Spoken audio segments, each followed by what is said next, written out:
ಬೌದ್ಧ ಧರ್ಮ ಭಾಗ 3. ಮಹಾಯಾನ ಪಂಥವು ಸಂಸ್ಕೃತದಲ್ಲಿ ಕೃತಿಗಳನ್ನು ರಚಿಸಿದರೆ ಹೀನಯಾನದ ಕೃತಿಗಳು ಪಾಲಿ ಭಾಷೆಯಲ್ಲಿವೆ. ಬೌದ್ಧ ಧರ್ಮದ ಅನುಸಾರ ನಿರ್ವಾಣವೆಂದರೆ ಆಸೆಯ ಬೆಂಕಿಯನ್ನಾರಿಸುವುದು. ಚೈತ್ಯಗಳು ಪೂಜಾ ಸ್ಥಳಗಳು, ವಿಹಾರಗಳು ಸನ್ಯಾಸಿಗಳ ಆವಾಸ ಸ್ಥಾನ. ಜಾತಕ ಕಥೆಗಳು ಬುದ್ಧನಿಗೆ ಸಂಬಂಧಿಸಿದ.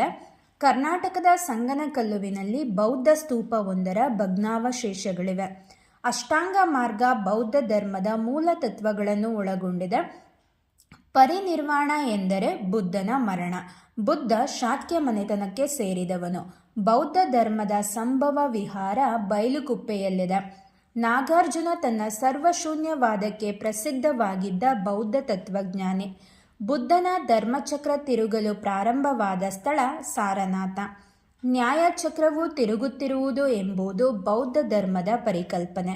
ಬೌದ್ಧ ಜಾತಕಗಳು ಮಹಾವಂಶ ಮತ್ತು ದೀಪವಂಶಗಳು. ಬೌದ್ಧ ಧರ್ಮವು ನಗರ ಮತ್ತು ಸಮದರ್ಶಿ ಜೀವನಕ್ಕೆ ಹೆಚ್ಚು ಮಹತ್ವವನ್ನು ನೀಡಿತ್ತು. ಜೈನ ಧರ್ಮ ಮತ್ತು ಬೌದ್ಧ ಧರ್ಮಗಳೆರಡಕ್ಕೂ ಇರುವ ಸಾಮಾನ್ಯ ಅಂಶ ವೇದಗಳ ಅಧಿಕಾರದ ಬಗ್ಗೆ ಅನಾಧಾರ ಮತ್ತು ಉದಾಸೀನತೆ, ಮತಾಚರಣೆಯ ವಿಧಿವಿಧಾನಗಳ ಸಾರ್ಥಕತೆಯ ನಿರಾಕರಣೆ. ಬುದ್ಧನ ಜೀವನದ ಬಹುತೇಕ ಘಟನೆಗಳು ಹುಣ್ಣಿಮೆಯ ದಿನದಂದು ಸಂಭವಿಸಿತ್ತು, ಮಹಾಪರಿತ್ಯಾಗವನ್ನು ಹೊರತುಪಡಿಸಿ. ಬೌದ್ಧ ಧರ್ಮದಲ್ಲಿ ಬೋಧಿಸತ್ವವು ಜ್ಞಾನೋದಯದ ಹಾದಿಯಲ್ಲಿರುವವನಿಗೆ ಸಹಾನುಭೂತಿಯಂತಹ ಒಂದು ಅಂಶವಾಗಿದೆ. ಬೌದ್ಧ ಭಿಕ್ಷುವು ತನ್ನ ಸಹಚರರಿಗೆ ಮೋಕ್ಷ ಸಾಧನೆಗೆ ನೆರವಾಗುವ ಉದ್ದೇಶದಿಂದ ತನ್ನ ಸ್ವಂತ ಮೋಕ್ಷ ಸಾಧನೆಯನ್ನು ವಿಳಂಬಗೊಳಿಸುತ್ತಾನೆ. ಬೌದ್ಧ ಧರ್ಮವನ್ನು ಪ್ರಚಾರ ಮಾಡುವುದಕ್ಕಾಗಿ ಅಶೋಕನು ನಿಯುಕ್ತಿಗೊಳಿಸಿದ ವಿಶೇಷ ಕಾರ್ಯಕರ್ತರನ್ನು ಧರ್ಮ ಮಹಾಮಾತ್ರರು ಎನ್ನುವರು.